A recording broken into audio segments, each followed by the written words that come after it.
Hi there, my name's Mick Foster, and I'm a saxophone player. And I'm going to today we're going to be looking at a tune called Broadway. This is an old tune, and I enjoy playing it on my gigs. And we're going to have a look at some approaches to learning it and improvising on it. So we'll start off by me playing the tune. Here we go.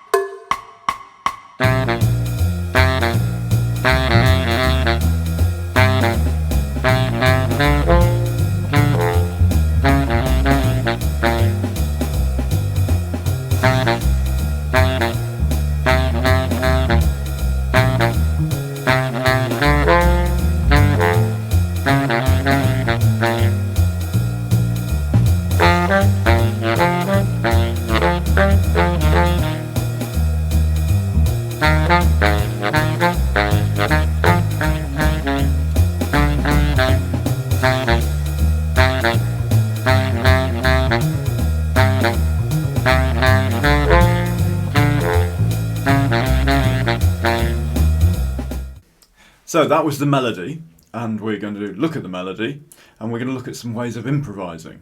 Let's just have a quick look at the chord sequence. You should be able to see the chords on your screen now, and you can download versions for your own instruments. So this baritone sax is in E flat.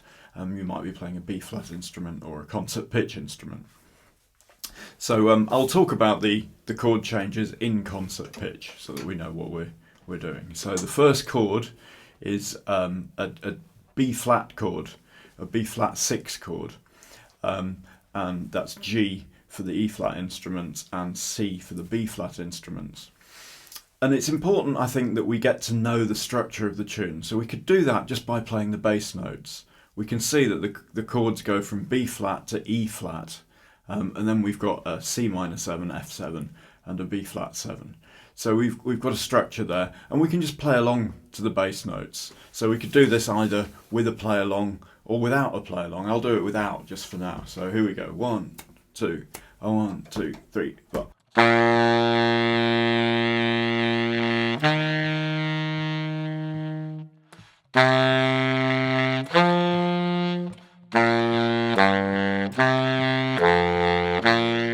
Etc. So that was 1A section that I just played there, and it's a really good idea just to get that structure before we do anything else.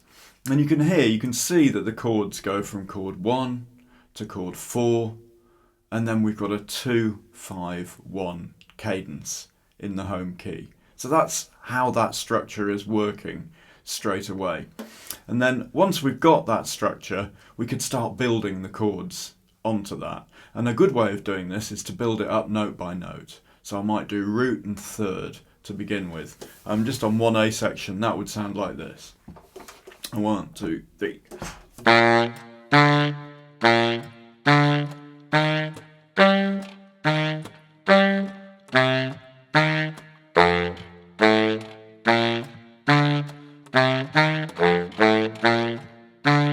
Etc. So I'm just playing the root and the third there, just to build up the chord, and then I might add a fifth to that.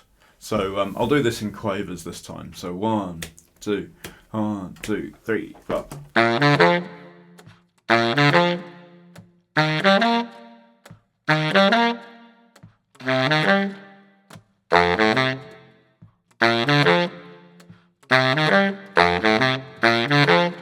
Etc. And if that's difficult to do, you can build that slowly. So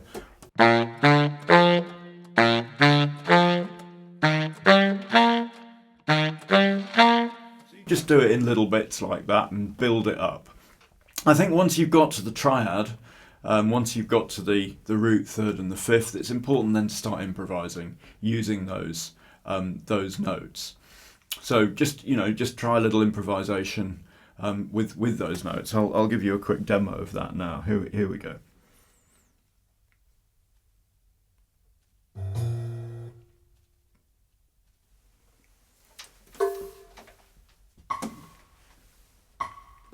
Stop. We have to stop, Mark. Sorry.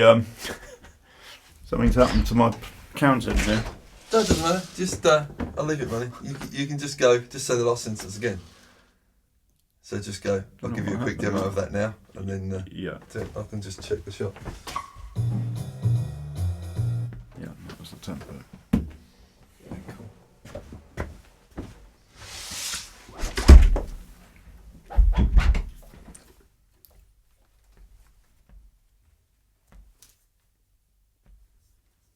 So I'll give you a quick demo of that just now.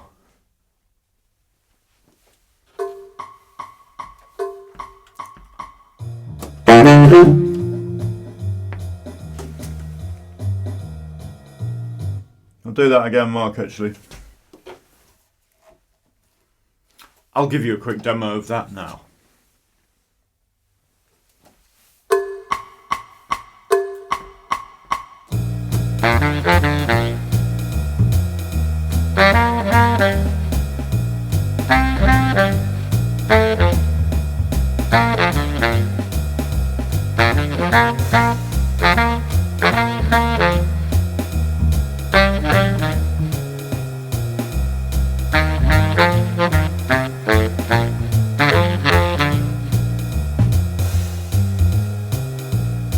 So I was just using root thirds and fifths there, but I was still thinking in phrases. So I wasn't just spelling it up from the bottom, but I was thinking when I can get into the middle of the chord, or pick a note from the chord that isn't the root. That's always a good idea.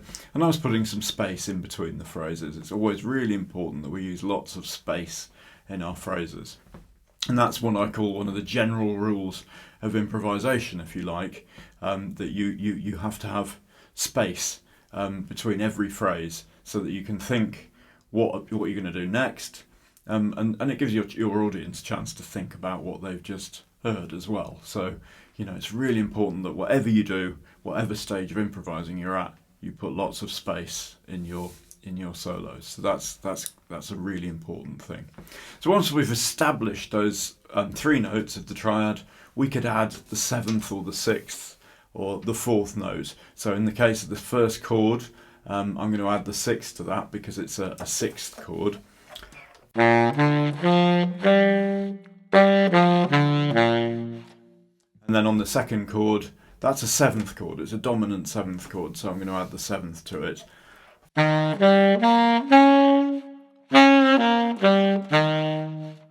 the two is a minor seventh. And the five is a dominant seventh. And then we've got a little turnaround. And you have to play the chord tones quicker here because the chords are moving quicker. So this might take a bit of practice. So so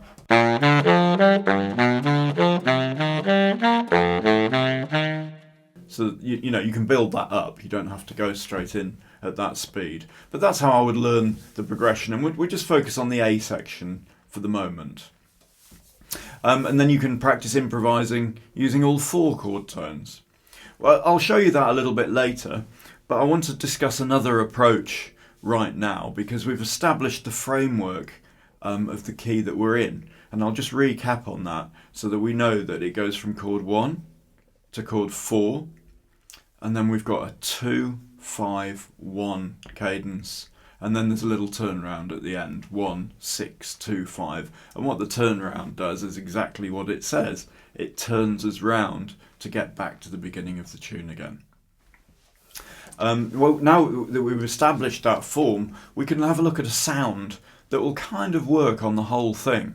So rather than thinking chord, chord, chord, chord, like I was doing before, we can think of an overall sound to get us into the key.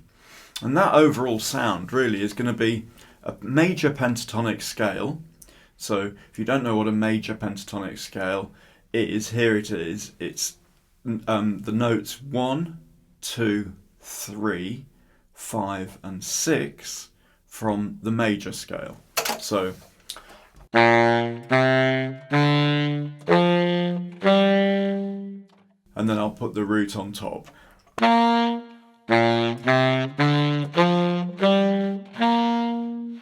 That's the major pentatonic scale, and I'm going to add another note to it. I'm going to add the minor third as well to give it a bluesy feeling. So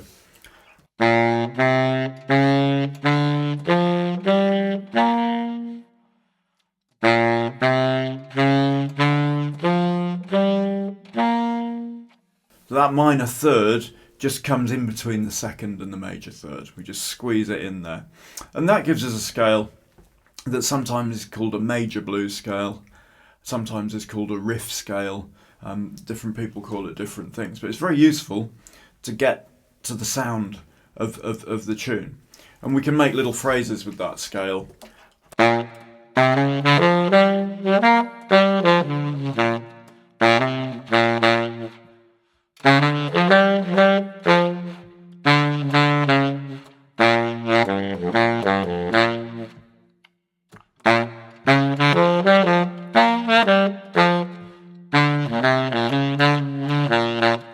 So it gives us a nice sort of satisfying sound, and you can try making up little phrases just away from the play along, away from the tune. Just have a look at that scale and try to make little memorable phrases around it. And then once you've done that and you understand it and have come up with some nice little phrases, you can start building that into the tune.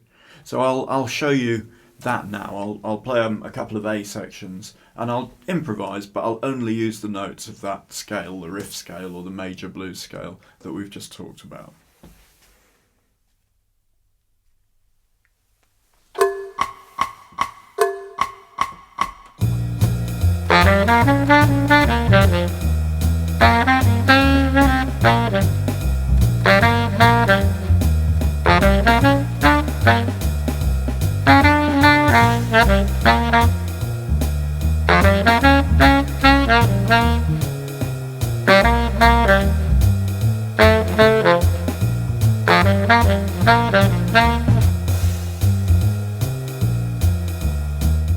So that's the riff scale, and that's what the only notes I was using there. Again, I was using lots of space between my phrases, and I was thinking about which part of the scale fits which chord, so that I know what notes are in that first chord. I know that it's a...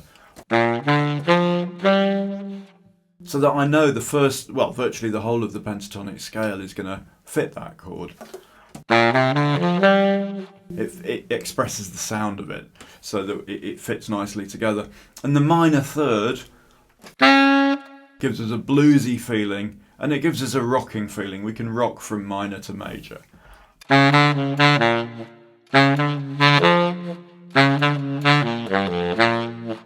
And that gets us into the character of it.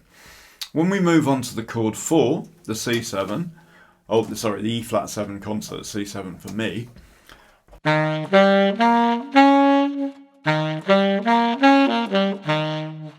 We see that chord has a dominant seventh, which is also the minor third of the major blues scale, the little scale that we just looked at. And so we want to focus maybe on that note on that chord. I would avoid the major third on that chord and the major third of the scale, because that would make a major seventh on that chord, and that would sound a bit strange.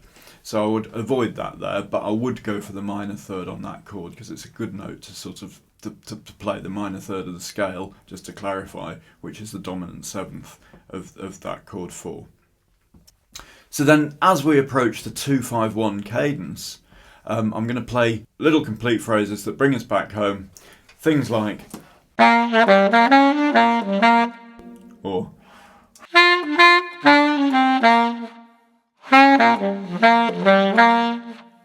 things like that, that just bring us back into the root key area. They carry us through that 2-5-1. So that's how I would approach playing that scale, the riff scale on those A sections, and it'll work nicely over the whole of the A section. It's good to sort of get bluesy as you come back to the tonic key area. You know, try and sum it all up with a bluesy phrase. I'll do that now. I'll play a couple of A sections and I'll improvise just using those notes again. But as we come back over the 2-5-1, I'll try and play something bluesy that sort of brings it all home again.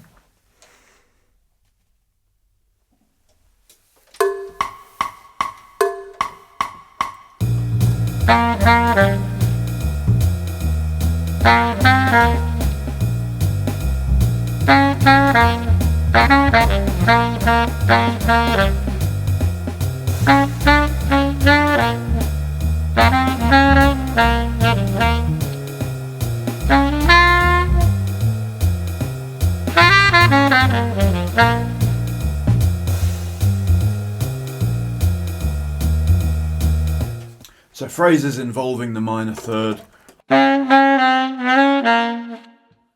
that'll bring it.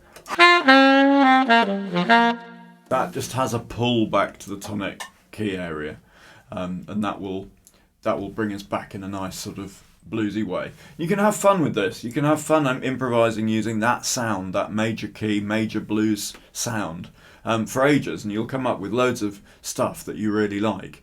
And whilst you need to keep the shape of the chords in your mind, you don't need to keep each individual note of the chords in your mind. You just need to know that it's going from chord 1 to chord 4, and then we've got the 2, 5, 1 back. So you're reducing your thinking. You're not thinking chord, chord, chord, chord, but you're thinking more 1, 4, 2, 5, 1, and that's like 3 things to think about rather than lots of chords to think about. So you're reducing the amount of things that you've got in your mind. Bear in mind that we think about these things when we practice. So you might be thinking more about chords, chord notes, scales, things that you're using when you're practicing. Hopefully by the time you get on a gig and play in front of people, you'll have internalized all that. You'll have practiced it lots, so that you don't really have to think about it on the gig, because it'll all be under your fingers, and you can just get on with enjoying the gig and listening to what's going on around you.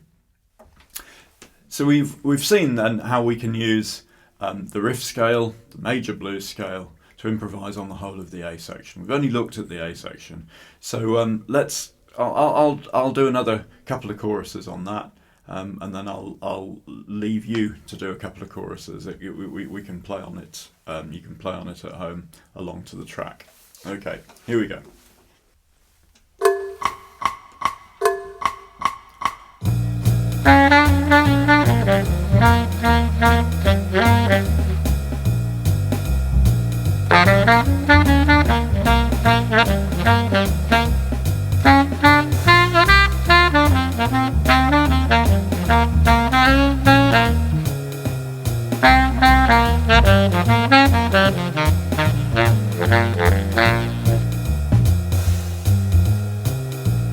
So this is the bridge section, which we'll look at in another video. And here we come back to the A section again. 2, 1, 2, 3,